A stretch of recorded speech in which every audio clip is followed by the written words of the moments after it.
Hello, I'm Luis Rodriguez, and this is what I've learned in Food Science 101. The first concept I've learned about relates to bread and how the difference between how bread and cake rises.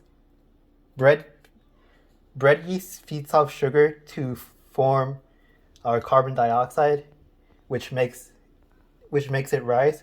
Cake, on the other hand, uses flour and a rising agent such as baking soda. Uh, use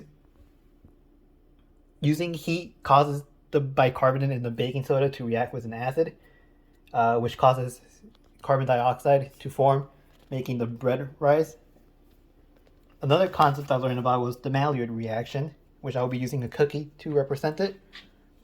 When proteins and sugar react to in high heat, it gives food its brown coloring. Another concept I've learned about was caramelization, which will also use the cookie for. In caramelization, sugar in high heat, sugar molecules break down, forming what we know as caramel, giving it a nutty, bitter taste. The next concept we learned about was fermentation and how different foods have it, such as yogurt in this case. In yogurt is made by adding live bacteria to milk, such as lactic acid bacteria.